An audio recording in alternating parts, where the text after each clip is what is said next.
Before the Civil War swept through Alabama, there existed a plantation where the natural order of human relationships had been corrupted beyond recognition. Court documents sealed for 90 years speak of a woman who orchestrated something so profoundly disturbing that 3 separate judges refused to allow the testimony to be recorded in full. The few surviving fragments mention unnatural breeding practices, forced unions between blood relations, and a systematic program that violated every moral boundary known to civilized society. What made this case particularly haunting wasn't just what happened. It was who orchestrated it, and how she convinced an entire community to look the other way for nearly 2 decades. The details that follow come from recently unsealed depositions, plantation ledgers marked with coded entries, and testimonies so disturbing that the court reporter added a personal note calling them the darkest revelations I have witnessed in 30 years of service. Before we continue with the story of Fairhope Plantation and the woman they called the Mistress of Increase, if you're hearing this from Alabama or anywhere in the Deep South, leave a comment telling us where you're listening from. Hit that subscribe button because stories like this deserve to be remembered, no matter how uncomfortable they make us. And if you think you know where this is heading, I promise, you don't. The truth is always darker than we imagine. What happened at Fairhope would force us to confront just how far human depravity could extend when power faced no consequences, and when profit eclipsed every moral consideration. Fairhope Plantation sat on 1,200 acres of prime cottonland in Wilcox County, Alabama, where the Alabama River curved through soil so rich it turned black after rain. The plantation had been established in 1803 by Colonel James Sutherland, a Revolutionary War veteran who built his fortune on cotton and maintained a reputation for stern but fair treatment of his workforce. By the time of his death in 1839, Fairhope was one of the most productive plantations in the county, with 97 enslaved people working the fields and maintaining an operation that generated wealth substantial enough to support the colonel's widow in considerable comfort. That widow was Margaret Sutherland, though everyone in Wilcox County knew her simply as Mistress Margaret.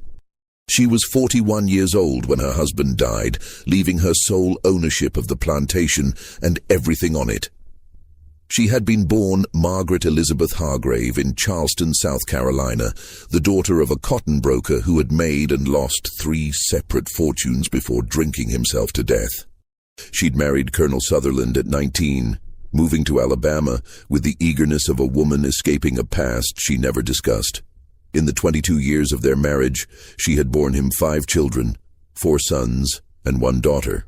The sons were Thomas, age 20 at the time of their father's death, William, 18, Benjamin, 16, and Robert, 14. The daughter, Catherine, was only 12. Portraits commissioned in 1838 showed the family in their finest clothes, arranged around the colonel with the practiced formality of Southern aristocracy.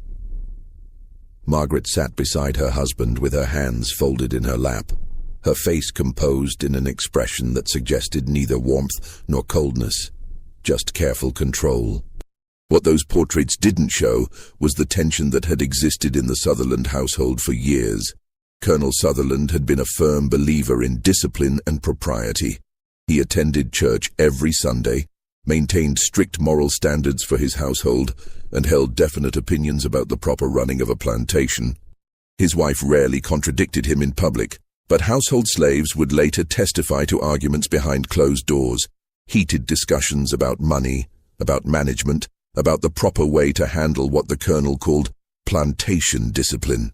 When the colonel died of a sudden fever in March 1839, there was a proper period of mourning. Margaret wore black for the required year.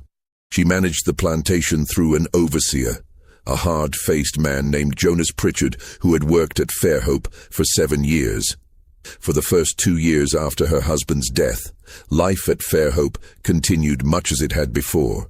Then, in the spring of 1841, Mistress Margaret dismissed Jonas Pritchard. She told the neighboring planters that she wanted to manage Fairhope more directly, that she felt an overseer was an unnecessary expense when she had 4 strong sons who could help her run the operation. This was unusual but not unheard of. Widows sometimes took more active roles in plantation management. What people noticed, though, was that Thomas, her eldest son, seemed uncomfortable with his mother's increased involvement. He'd been preparing to attend the University of Alabama, but those plans were quietly abandoned. He remained at Fairhope, where his mother kept him busy with tasks that seemed designed to keep him close to home. Wilcox County in the 1840s was a place where everyone knew everyone else's business, at least among the white families who controlled the land. Plantations were separated by miles but connected through a tight web of social obligations. Church services, cotton sales, hunting parties, occasional balls in the county seat of Camden. Gossip traveled these networks with remarkable efficiency. And by late 1841, people were beginning to talk about changes at Fairhope. The first whispers concerned Mistress Margaret's sons. Thomas had always been quiet, but now he seemed withdrawn, rarely appearing at social gatherings. When he did attend church, he sat with his jaw clenched and his eyes fixed on the pulpit, as if forcing himself to focus. William and Benjamin seemed to follow their older brother's lead, developing a guardedness that neighbors found strange. Only young Robert, still a boy of 15, maintained something of his earlier liveliness, though even he had become more subdued. The second set of whispers was more disturbing. They concerned changes in how Fairhope managed its enslaved population. In most plantation communities, there was a brutal frankness about the realities of slavery. The buying, selling, and breeding of human beings was discussed with the same casual efficiency as any other agricultural matter. But what Margaret was doing seemed different. She'd begun tracking the women on her plantation with unusual intensity, keeping detailed records of their monthly cycles, their health, their age. She'd separated the youngest and strongest women into a specific quarter, away from the main slave cabins. And then there was the matter of the bloodlines. On most plantations, the enslaved population included people of varying complexions, some darker, some lighter, reflecting generations of mixed ancestry in circumstances that ranged from terrible to merely tragic. But at Fairhope, beginning in 1842, neighbors noticed that the children being born had begun to look remarkably similar to each other and to Mistress Margaret's own sons. Sarah McClellan, whose plantation bordered Fairhope to the west, mentioned this observation to her husband after a church service in November 1842. Her husband, Robert McClellan, told her not to repeat such speculation. "What happens at Fairhope is Margaret's business," he said. "We don't question how our neighbors run their affairs." This was the unspoken rule of plantation society. You didn't examine too closely what happened behind your neighbor's gates, because you didn't want them examining what happened behind yours. The system of slavery created endless opportunities for moral compromise, and survival meant accepting certain hypocrisies. So when people noticed the light-skinned children appearing at Fairhope with increasing frequency, when they saw how Mistress Margaret kept her sons close to home and away from eligible young ladies in the county, when they heard rumors of strange arrangements in the slave quarters, they chose not to see. They chose not to ask questions, because asking questions might require answers. And answers might require action, and action might threaten the entire system that kept them comfortable and wealthy. But there were people who couldn't choose not to see. The enslaved people at Fairhope lived inside the nightmare that others could ignore. Among them was a woman named Rachel, 23 years old in 1842, who had been born at Fairhope. Rachel worked in the main house as a domestic servant, which meant she saw things that field workers didn't. She saw how Mistress Margaret watched her sons with an intensity that went beyond maternal affection. She saw how the mistress kept ledgers with coded entries, letters and numbers that seemed to correspond to women in the separated quarters. She saw how young women were called to the main house at night and returned before dawn, sometimes crying, always silent. Rachel couldn't write, but she had a remarkable memory. She remembered faces, dates, conversations. She remembered which women disappeared into the separated quarters and when. She remembered which of Mistress Margaret's sons went where and when. She stored these memories away like a person building evidence for a trial that hadn't happened yet. A trial she couldn't imagine ever happening, but building it anyway because the act of remembering was the only form of resistance available to her. In the summer of 1843, a woman named Dinah was moved into the separated quarters. She was 19, tall and strong from fieldwork, with skin the color of polished walnut. The separated quarters housed 8 women by then, ranging in age from 16 to 25. They lived in a single cabin that had been renovated with new timber and a stone hearth, better conditions than the main slave quarters, which made the other enslaved people resentful and fearful in equal measure. Better conditions meant special purposes. Special purposes meant danger. Dinah had been at Fairhope since she was 7, purchased along with her mother from a failing plantation in Montgomery. Her mother had died of fever in 1840. Dinah had no family left, which made her vulnerable in ways that even other enslaved people recognized. There was no one to protest if something happened to her. No one whose grief might cause complications. When Dinah was moved to the separated quarters, she asked Rachel what it meant.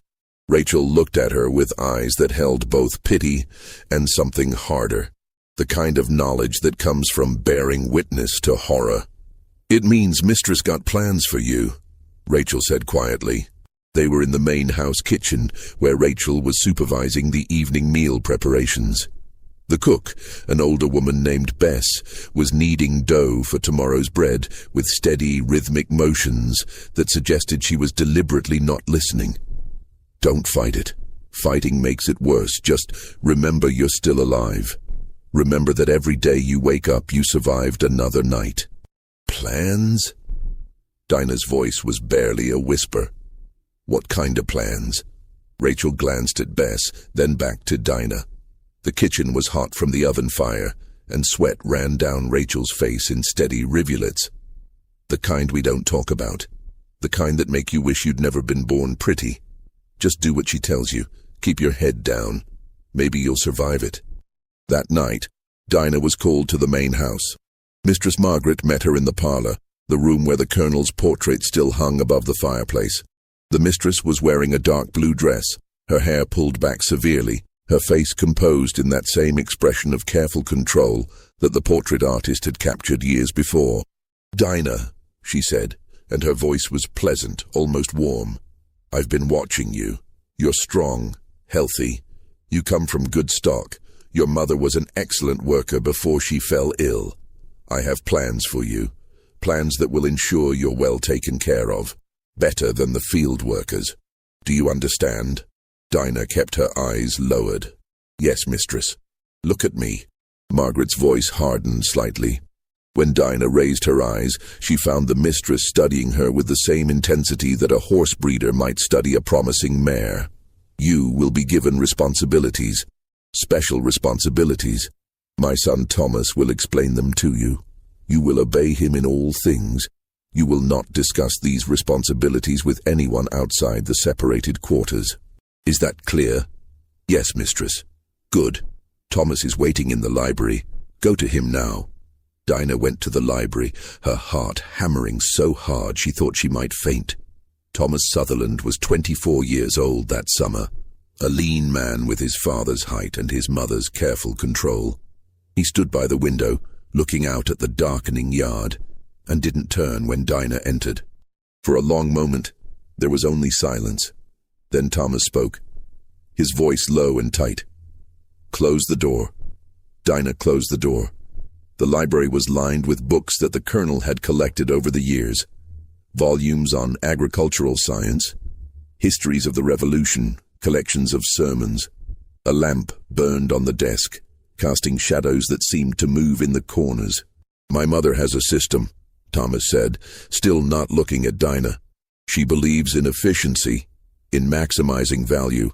She's decided that the best way to increase the value of our holdings is to improve the bloodlines. Do you understand what that means?" Dinah didn't trust her voice, so she just shook her head.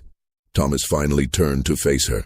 His expression was difficult to read, shame and resignation mixed with something that might have been pleading. It means she wants the children born here to be of mixed blood, more mixed than usual. She believes it makes them more valuable, more intelligent, more capable of skilled work. He paused, swallowing hard. She's decided that my brothers and I will contribute to this program. The full horror of what he was describing settled over Dinah like a shroud. This wasn't the common tragedy of enslaved women bearing their masters' children. That was horrific enough, but grimly familiar. This was something more calculated, more systematic. A breeding program designed and managed by a mother, using her own sons as tools. "I'm sorry," Thomas whispered, and he sounded like he meant it. But sorry didn't change anything. Sorry was just a word that comfortable people used when they participated in horror while wishing they didn't have to. "You'll stay in this library tonight. In the morning you'll return to the separated quarters. This will happen regularly until you're with child. Then you'll be moved to a different cabin where you'll be well cared for until the birth. After that," he shrugged helplessly, "after that my mother will decide." Dinah wanted to run. She wanted to scream. She wanted to set the entire plantation on fire and watch it burn. But she was one woman surrounded by armed white men in a county where enslaved people who rebelled were tortured and killed as examples. So she did what Rachel had advised. She survived the night. This was the system that Margaret Sutherland had created at Fairhope Plantation. It was methodical, documented and hidden in plain sight. The separated quarters held women selected for their youth and health. Margaret's sons, Thomas, William and Benjamin, were assigned to different women on a rotating schedule that Margaret tracked in her ledger with clinical precision. The resulting children were raised in a separate nursery, given better food and clothing than other enslaved children, and groomed for positions as skilled workers or house servants. To the outside world, Fairhope appeared successful and well-managed. Cotton production remained strong. The enslaved population grew steadily, not through purchase, which required capital, but through what plantation owners euphemistically called natural increase. When neighboring planters complimented Margaret on her management skills, she accepted their praise with gracious modesty. What made this system particularly insidious was how it corrupted everyone it touched. The enslaved women who were forced into the separated quarters had no choice and bore the full weight of the trauma. But they also received marginally better treatment than field workers, which created resentment and division within the enslaved community. Some women, desperate to escape the brutal work of the cotton fields, actually hoped to be selected. A choice that wasn't really a choice, just a different form of horror. Margaret's sons were also victims of their mother's system, though their suffering was of a different magnitude. Thomas, the eldest, had essentially given up his own life and future. He never married. He rarely left Fairhope. He performed his assigned role in his mother's breeding program with visible reluctance but ultimate compliance.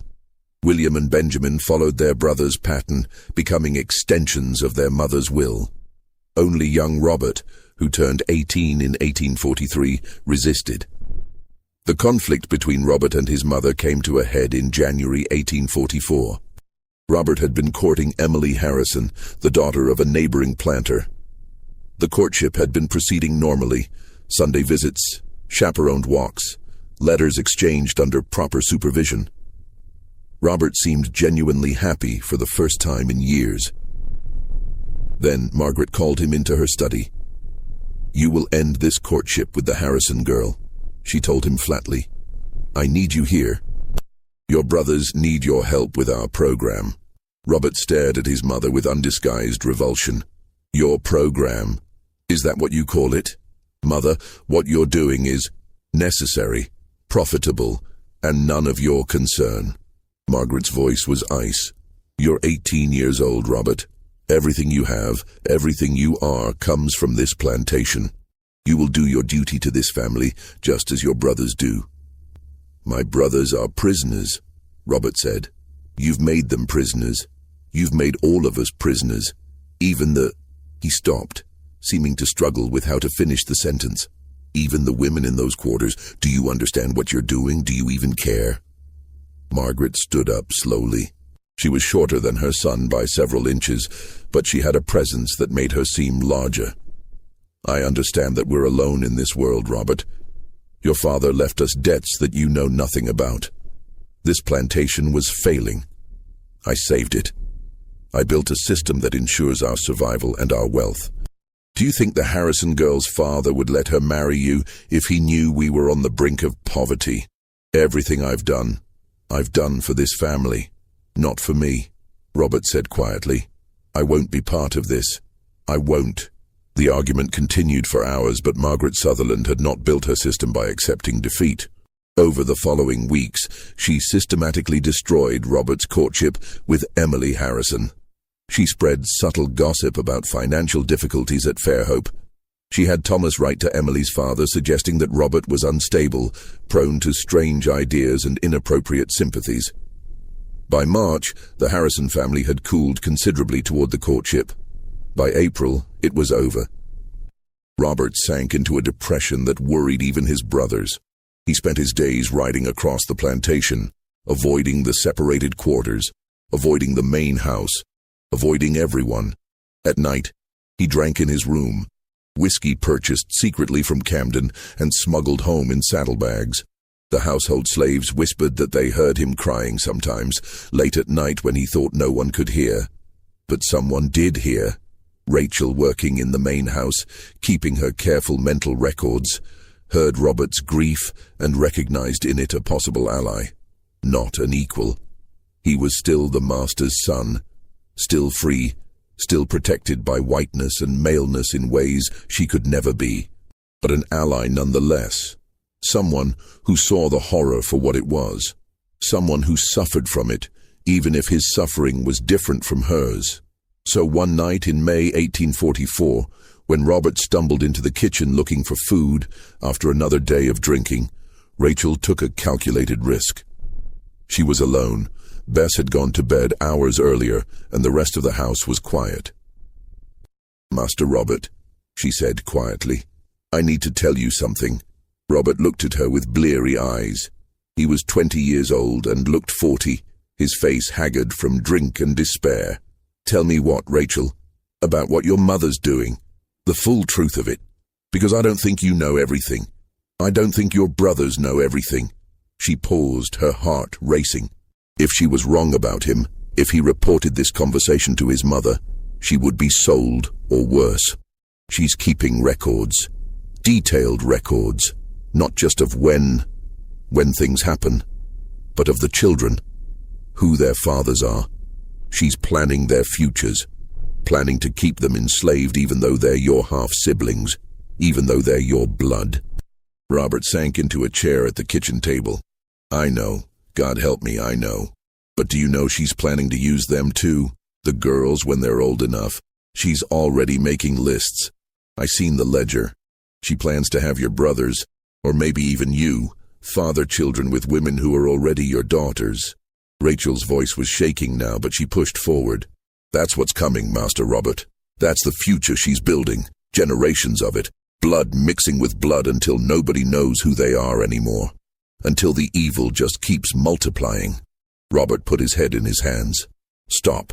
Please stop." "I can't stop. You can stop her. You're still free. You can still leave here. You can still tell people."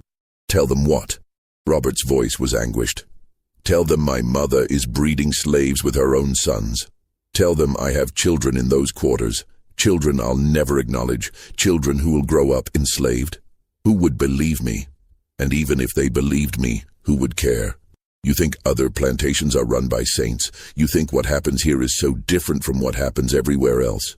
It's the same evil, Rachel, just more organized, more efficient, more honest about what it really is." He was right, and they both knew it. The system of slavery was built on violence and rape. What Margaret Sutherland had created was merely a more systematic version of what happened in fragments across the South. The difference was in the organization, in the careful record-keeping, in the multi-generational planning. but the fundamental evil was the same. Still, Rachel tried once more. Then help them escape. The women in the separated quarters. Help them run north. You could. I can't. Mother watches everything. And even if some of them escaped, she'd just select new women. The system would continue. The only way to stop it would be to... He stopped, looking at Rachel with sudden focus despite the alcohol. To destroy it completely. To burn Fairhope to the ground. They sat in silence after that. Two people trapped in different chambers of the same hell, equally powerless despite their vastly different positions. Robert eventually stood and left the kitchen without another word. Rachel waited, trembling for the consequences of her boldness, but none came. Robert never reported their conversation, and life at Fairhope continued its terrible rhythm. By 1845, the system was fully operational and expanding. The separated quarters now held 12 women. Margaret's ledger listed 32 children born as part of her program, ranging in age from newborn to 3 years old. The plantation's overall enslaved population had grown to 143 people, making Fairhope one of the larger operations in Wilcox County. Production remained strong. Financially, Margaret's system was succeeding exactly as she'd planned, but maintaining such a system required constant vigilance and increasing cruelty. Margaret couldn't allow dissent, couldn't allow communication that might expose her operation, couldn't allow any of the women in the separated quarters to form bonds that might lead to collective resistance. So she rotated them regularly, breaking up friendships.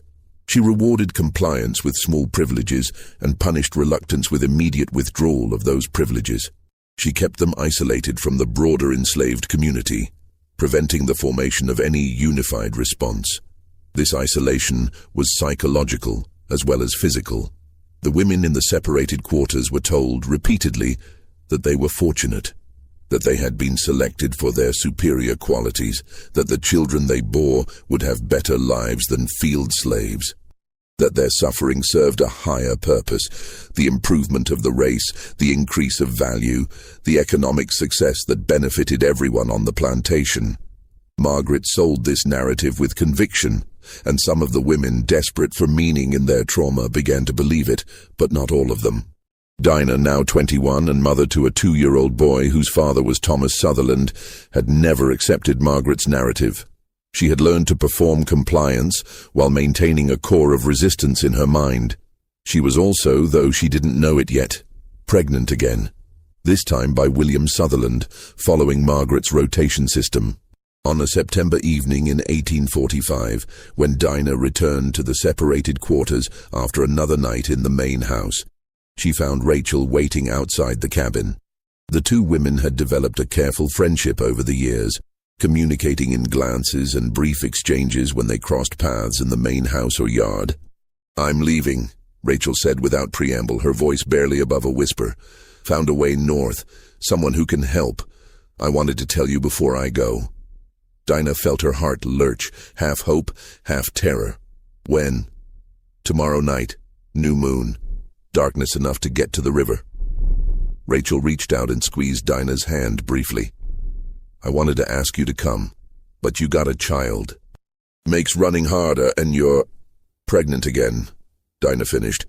"I know, been sick the past 3 mornings. She felt tears burning her eyes. "Go, Rachel, run far and fast, and when you get north, if you can, tell somebody. Tell them what happens here, tell them everything." Rachel nodded. "I will, I promise you I will. And Dinah, survive, just survive. Things can't stay like this forever. World's changing. War might be coming. Just survive until things change." They embraced briefly, 2 women holding each other in the darkness, and then Rachel disappeared into the shadows. The next morning, Mistress Margaret discovered her most trusted house servant was missing. The reaction was swift and terrible. Margaret sent her sons and 2 hired men into the woods with dogs. They tracked Rachel for 3 days, finally catching her 15 miles north of Fairhope, hidden in a hollow tree near the Tombigbee River. What happened to Rachel after they brought her back became another one of Fairhope's silences.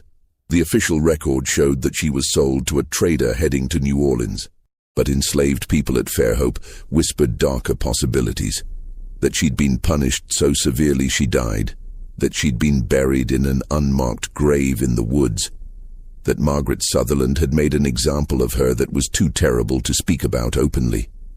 Dinah never learned the truth. She only knew that Rachel was gone and that her promise to tell somebody what happened at Fairhope had died with her escape attempt. The failed escape had consequences beyond Rachel's fate. Margaret tightened security throughout the plantation. She hired additional overseers, men with hard faces and ready whips who patrolled the quarters at night.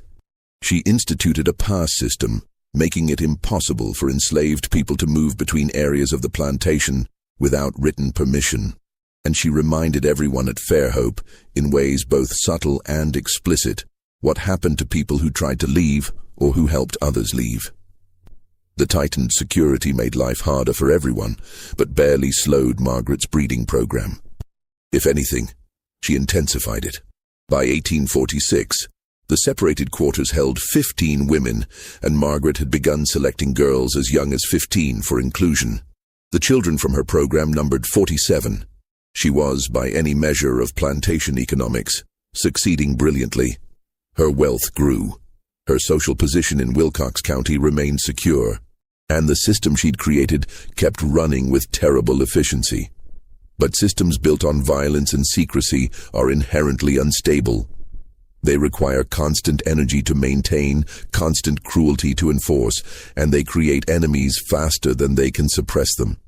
By 1847, Margaret Sutherland had made enemies of her own sons, of the women she enslaved, and of the growing number of enslaved men at Fairhope who watched the separated quarters with helpless rage. She'd built something monstrous, and monsters always devour their creators eventually. Just when we thought we'd seen the full extent of Margaret Sutherland's carefully constructed nightmare, the system she created at Fairhope began revealing even darker layers. If you've made it this far in this story, you understand that some historical horrors deserve to be remembered, not because they're entertaining, but because forgetting them means allowing them to be repeated. Share this video with someone who needs to understand how unchecked power corrupts. Absolutely. Hit that like button to help more people discover these hidden chapters of history, and subscribe so you never miss the dark truths that conventional history books often skip. Because what happened next at Fairhope Plantation would test the very limits of human endurance and expose the inevitable collapse that comes when evil builds its house on sand. The truth is patient, but it always emerges. In April 1847, a traveling minister arrived in Wilcox County. His name was Reverend Joshua Hayes, a Presbyterian preacher from Connecticut who had been traveling through the South for 2 years, conducting revivals and preaching the gospel to both white and black congregations where permitted. Reverend Hayes was 53 years old, gray-haired and thin, with the kind of intensity in his eyes that comes from genuine religious conviction rather than performance. He was also, though he didn't advertise it openly in Alabama, a believer that slavery was incompatible with Christian principles. Margaret Sutherland invited Reverend Hayes to conduct services at Fairhope, as was customary when a respected minister passed through the area. She made the invitation partly from genuine religious observance. She attended church regularly and considered herself a moral woman, and partly from social obligation.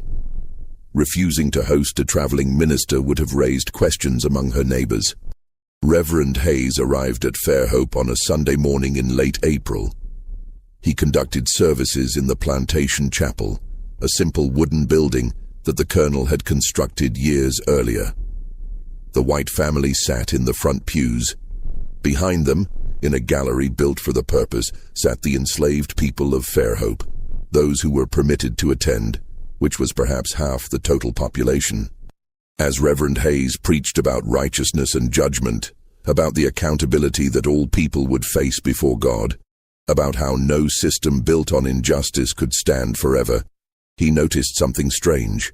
The woman who owned Fairhope, Mistress Margaret, listened with an expression of serene agreement. but her son sitting beside her looked increasingly uncomfortable. And in the gallery, several young women watched him with expressions that seemed to plead for something beyond salvation. They looked haunted in a way that went beyond the normal grief of enslavement. They looked like people who had witnessed horrors that exceeded even the considerable horrors of their situation. After the service, Margaret invited Reverend Hayes to dinner. It was a formal meal, served by enslaved people in the dining room, where the Colonel's portrait still presided over the table. The conversation was pleasant and proper. Margaret spoke about her late husband, about the challenges of managing a plantation alone, about her pride in her son's help with the operation. Thomas, William, and Benjamin contributed little to the conversation, answering direct questions with brief responses and otherwise staying silent. Robert wasn't there. He'd left Fairhope 3 weeks earlier, according to his mother's explanation, to visit relatives in Mobile. Margaret mentioned this casually, as if his absence was routine and unremarkable. But Reverend Hayes noticed how Thomas flinched slightly when his younger brother was mentioned, and how Margaret's voice hardened almost imperceptibly when she spoke Robert's name. After dinner, as was customary, Reverend Hayes was offered the opportunity to conduct an informal prayer service for the enslaved people of the plantation. Margaret gave her permission with gracious condescension, and one of the enslaved men led the minister to the larger of the slave quarters. Not the separated quarters, Hayes noted, but a different set of cabins closer to the fields. About 40 people gathered as dusk settled over the plantation. They sang hymns, their voices rising in harmonies that carried pain and hope in equal measure. Reverend Hayes preached briefly about perseverance and faith, and then, as he always did, he invited people to speak their troubles aloud if they wished, promising that prayer could ease all burdens. For a long time, no one spoke. Then an older man named Solomon stood up. He was perhaps 60 years old, his hair white, his back bent from decades of field work. "Reverend," Solomon said carefully, "what do you say about a place where the sins are so deep that even speaking them aloud feels like more sin? Where the evil has gone on so long it's become normal? Where people know what's happening but turn away because looking at it directly would burn their eyes?" Reverend Hayes studied the old man carefully. "I'd say that evil thrives in silence, Solomon. That bearing witness is sometimes the only resistance available to the powerless, and that God sees everything, even what men try to hide." Solomon nodded slowly. Then he sat down without saying anything more. But a young woman in the back, Hayes didn't learn her name, stood up next. "Reverend, what happens to the children born from forced unions? Are they blessed or cursed? Are they innocent, or do they carry the sin of how they were made?" Hayes felt the weight of the question, the theological and moral complexity it contained. "Children are always innocent," he said firmly. "Always. Whatever circumstances brought them into this world, they bear no guilt for it. God knows each child, knows their suffering, knows their worth." He paused. "But those who force such unions, those who treat human beings as breeding stock, those who corrupt the natural bonds between parent and child for profit, they will answer for it. Before men, if possible. Before God, certainly." The young woman sat down. No one else spoke after that. But Hayes felt something in the gathering, a tension, a secret, a shared knowledge of something too terrible to speak aloud, even in the relative safety of this informal service. He made a mental note to investigate further if the opportunity arose. The opportunity came the next morning. Hayes was preparing to leave Fairhope when Thomas Sutherland approached him near the stables. Thomas looked terrible, hollow-eyed and pale, moving with the careful deliberation of someone barely holding themselves together. "Reverend Hayes," Thomas said quietly, glancing around to ensure they were alone. "I need to speak with you privately, not here, somewhere away from the plantation. Can you meet me in Camden tomorrow? At the courthouse. I'll be there at noon." Hayes studied the young man carefully.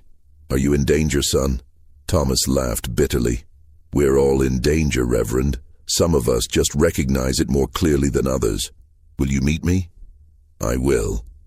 Thomas nodded and walked away without another word, his shoulders hunched as if carrying an invisible weight. The next day, Reverend Hayes waited at the Wilcox County Courthouse in Camden. It was a Tuesday, and the courthouse square was busy with people conducting weekly business, merchants, farmers, lawyers, and enslaved people running errands for their owners. At precisely noon, Thomas Sutherland arrived, looking even worse than he had the day before. "Thank you for coming," Thomas said. They walked away from the courthouse to a less crowded area near the river. Thomas kept glancing around, nervous and agitated. "Reverend, I need to confess something. Not to you as a minister exactly, but to you as a witness. Someone who might remember and who might someday testify to what I'm going to tell you." "I'm listening, son." And Thomas told him everything. He described his mother's system in clinical detail. The selected women, the breeding program, the careful record-keeping, the children born of planned unions between Margaret's sons and the enslaved women. He explained how it had started small after his father's death and grown into something massive and methodical. He confessed his own participation, his shame, his inability to stop it despite his revulsion. "My youngest brother Robert refused," Thomas said, his voice breaking. "He refused to participate. He tried to leave. Mother wouldn't let him. They argued for months. Finally, 3 weeks ago, He stopped, swallowing hard. Robert killed himself, hanged himself in his bedroom. Mother found him. She cut him down and told everyone he'd gone to Mobile. We buried him at night in the woods, unmarked grave like he was something shameful, because to her, his refusal was shameful. His death was proof that he was weak." Reverend Hayes felt sick. "Thomas, you need to go to the authorities. You need to..." "Need to what?" Thomas's voice was sharp.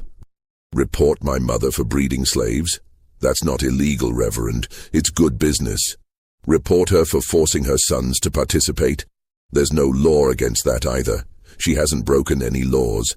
She's just taken the existing laws to their logical conclusion. The system protects her. The system is her. Then you need to leave. Get away from Fairhope. Start a new life somewhere else."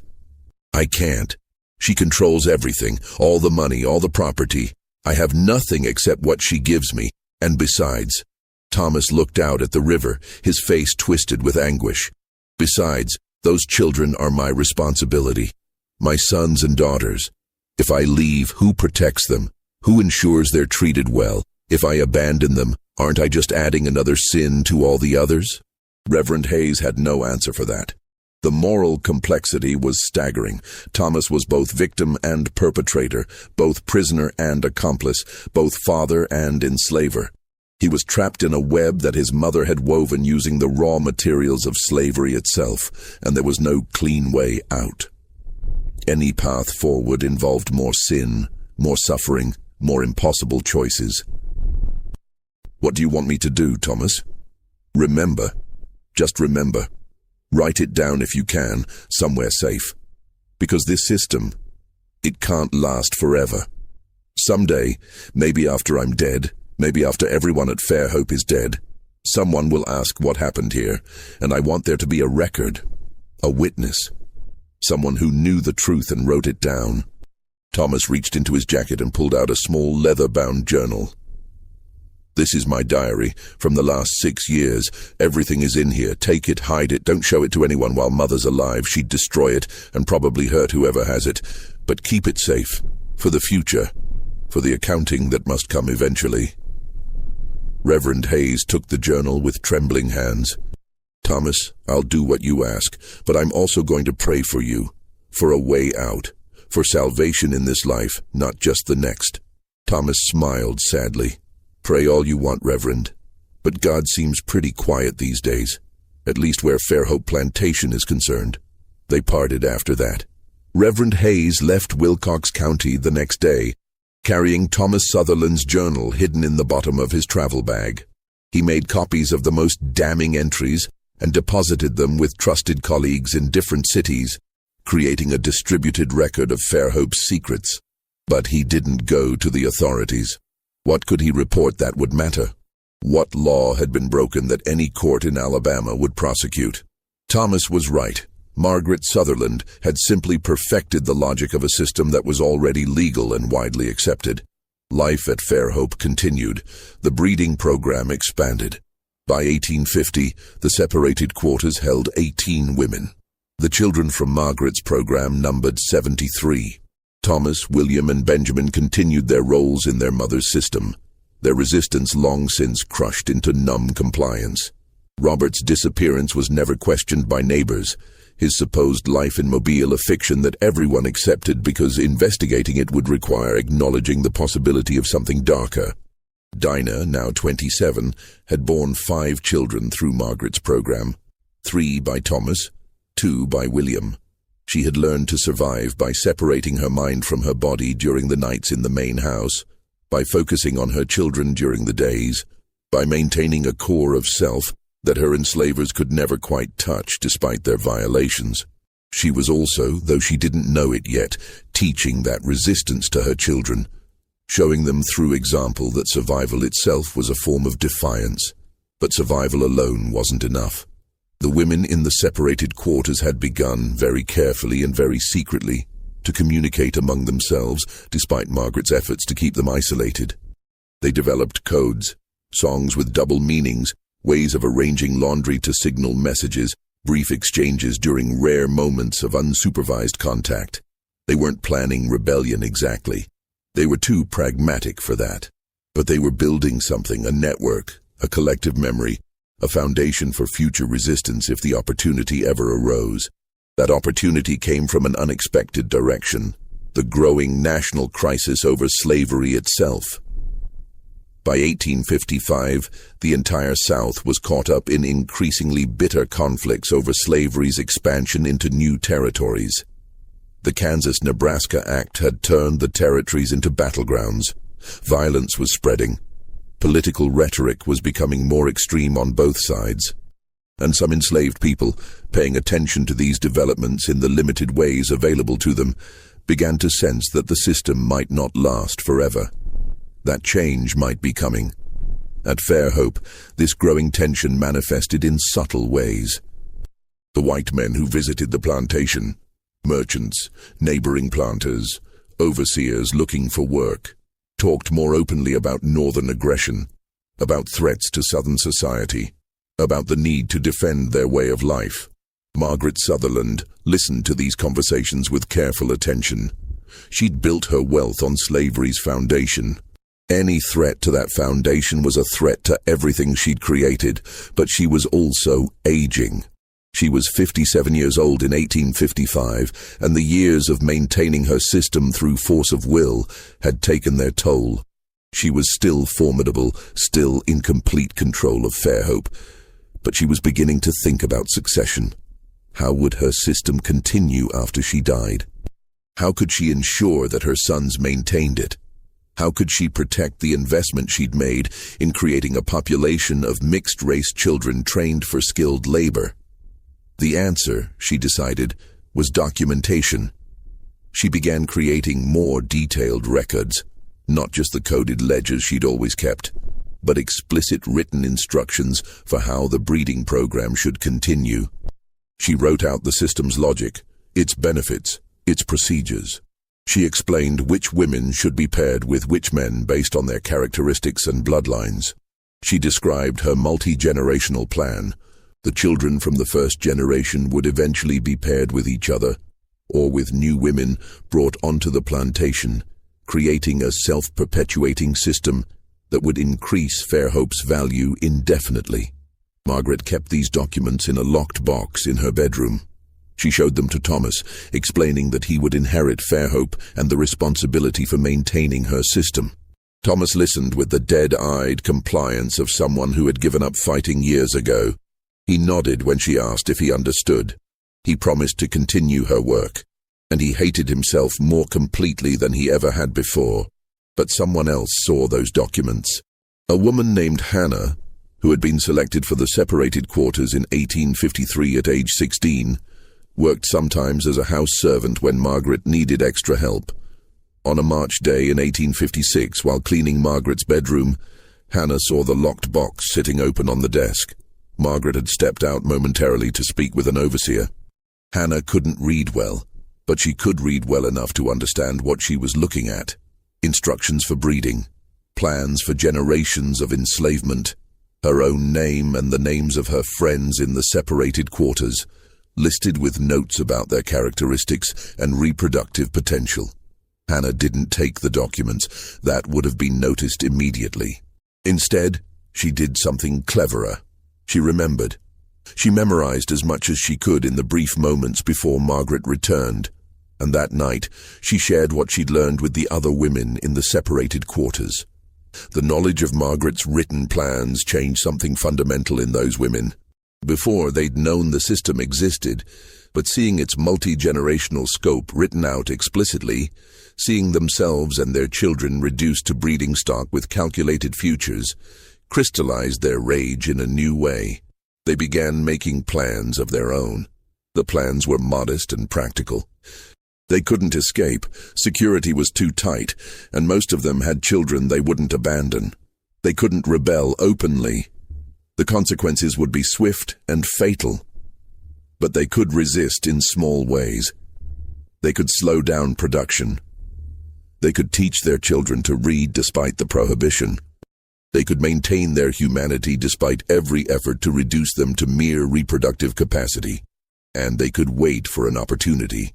That opportunity came in 1861, when the war finally started. The attack on Fort Sumter in April sent shockwaves through Alabama. Men began enlisting in Confederate forces. The careful social order that had kept plantation society functioning began to fray. And at Fairhope, Margaret Sutherland faced her first serious challenge in 20 years. Her sons wanted to enlist. Thomas, William, and Benjamin came to their mother in May 1861 with a unified position. They wanted to fight for the Confederacy. It was, they argued, their duty as Southern men. It was what was expected. Everyone was enlisting. Staying home would be shameful. Margaret refused. She needed them at Fairhope to maintain the system. The breeding program couldn't function without them. The war wouldn't last long. Everyone said so. And when it ended, their service to the family would have been more valuable than their service to the Confederacy. The argument that followed was the most serious challenge to Margaret's authority since Robert's rebellion 15 years earlier. This time, though, Thomas had his brother's support. They were done. The war offered an escape, a purpose beyond the nightmare their mother had created. They would enlist whether she permitted it or not. Faced with this ultimatum, Margaret made a calculation. She could force them to stay, but forced compliance was increasingly difficult to maintain as her sons aged and her own strength waned. Better to let them enlist with her blessing and maintain some influence over them than to have them leave in rebellion. So she agreed, but with conditions. They would return to Fairhope regularly. They would maintain their responsibilities to their children, and they would ensure that the system continued after the war. Thomas, William, and Benjamin agreed to her conditions. In June 1861, all three enlisted in the 10th Alabama Infantry Regiment. They left Fairhope for military service, and for the first time in over 20 years, Margaret Sutherland's system lost its central components. The separated quarters still existed. The women were still there. The children were still being raised according to Margaret's plans. But the men whose participation was essential to the breeding program were gone. Margaret hired overseers to maintain discipline and tried to continue the system using other means, but it wasn't the same. The overseers she hired didn't have the investment in the program that her sons had. They were brutal and efficient, but they lacked the complex emotional investment that had made her sons such effective tools. The system began to deteriorate, and the women in the separated quarters noticed. They noticed the reduced supervision. They noticed Margaret's increasing frustration and desperation. They noticed the war news filtering through the plantation, battles lost and won, territory changing hands, the possibility of Union forces reaching Alabama. They noticed, and they waited. The wait lasted 4 years. 4 years of war, of privation, of growing chaos as the Confederacy collapsed. Thomas Sutherland was killed at Chickamauga in September 1863. William was wounded at Missionary Ridge in November and died of infection 3 weeks later. Only Benjamin survived the war, returning to Fairhope in June 1865, gaunt and traumatized, and forever changed by what he'd witnessed. When Benjamin came home, he found Fairhope barely recognizable. Margaret was 67 years old and failing. The plantation was in disarray. The war had ended. Slavery had ended. The 13th Amendment had abolished the entire system upon which Margaret had built her empire. The women in the separated quarters were free. The children born through Margaret's program were free. Everyone was free. But freedom was complicated. Where would they go? How would they survive? The infrastructure of slavery was gone, but nothing had replaced it. Most of the formerly enslaved people at Fairhope stayed simply because they had nowhere else to go and no resources to leave. Some became sharecroppers, trading one form of exploitation for another slightly less brutal version. Some left for nearby cities, seeking whatever work they could find. A few headed north, chasing rumors of better opportunities. Dinah stayed.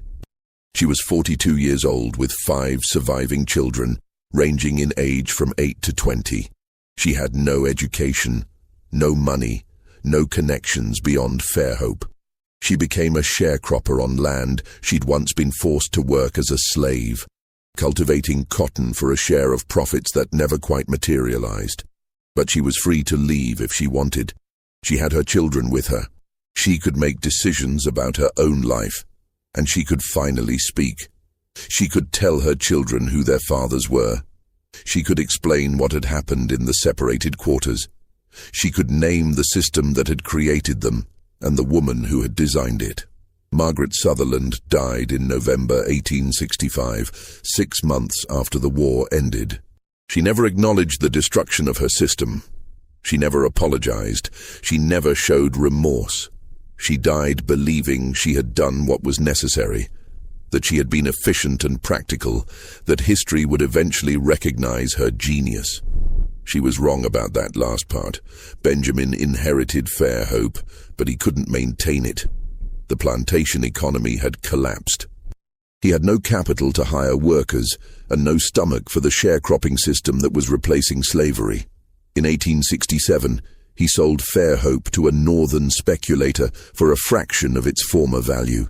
The buyer subdivided the land and sold parcels to various purchasers, including, ironically, several formerly enslaved families who had saved enough to buy small plots. Benjamin moved to New Orleans, where he died of yellow fever in 1869. He never married. He never spoke publicly about what had happened at Fairhope. The shame consumed him as thoroughly as it had consumed Robert years earlier, just more slowly.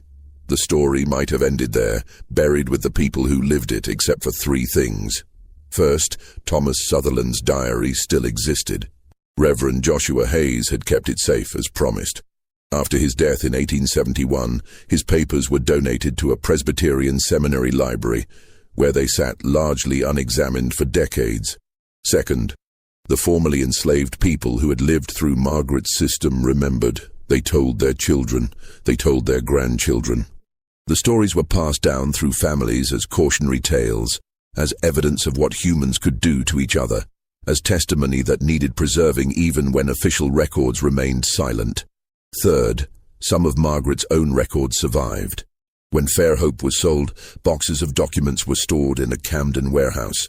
They sat there, forgotten, through Reconstruction, through the Gilded Age, through the early 20th century. Then, in 1935, during the Great Depression, the warehouse was being cleared for demolition. A worker found the boxes and, recognizing their potential historical value, donated them to the Alabama Department of Archives and History. Among those documents were Margaret Sutherland's ledgers, her coded entries about the separated quarters, her instructions for maintaining the breeding program, her multi-generational plans for creating a self-perpetuating system of controlled reproduction.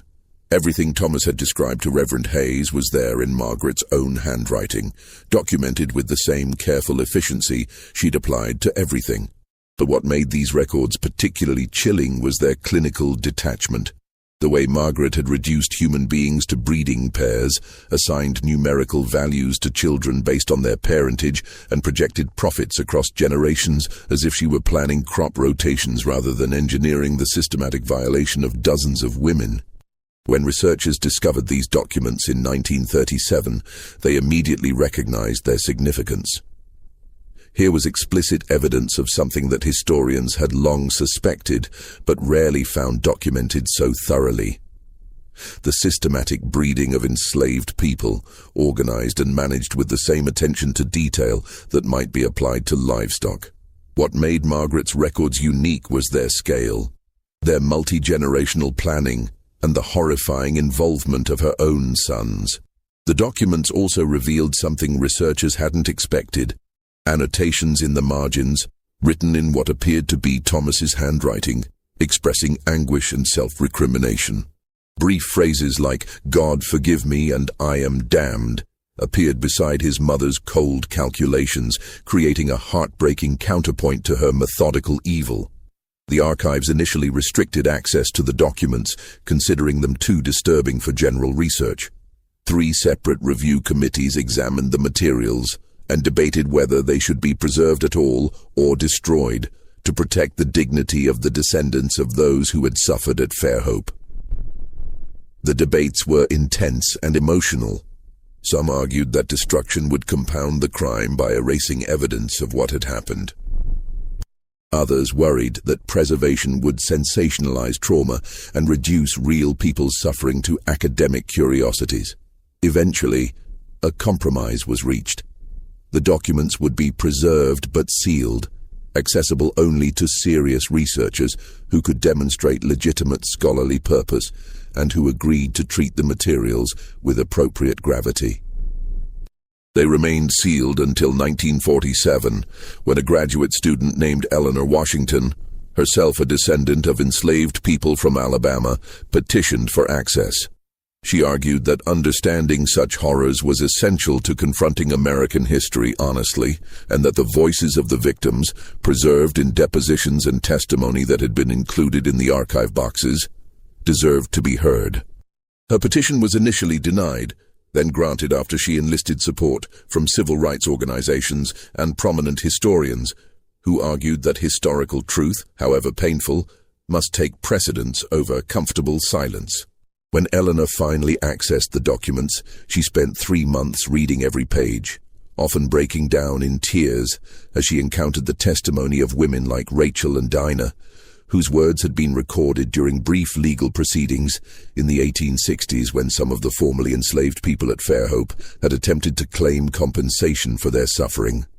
Eleanor's dissertation, completed in 1951, was the first comprehensive academic examination of what had happened at Fairhope Plantation. She titled it "The Arithmetic of Evil, Systematic Breeding and the Corruption of Family at an Alabama Plantation, 1839-1865. The dissertation was controversial, with some scholars questioning whether such explicit examination of sexual violence was appropriate for academic discourse. But Eleanor persisted, arguing that sanitizing history to make it palatable was itself a form of violence against those who had suffered. Her work slowly entered the historical record, cited by other researchers studying the full scope of slavery's horrors, and gradually the story of Fairhope Plantation became known beyond the sealed archives where it had been hidden for so long. This mystery shows us something profoundly disturbing about human nature. How easily we can construct elaborate justifications for evil when that evil serves our interests.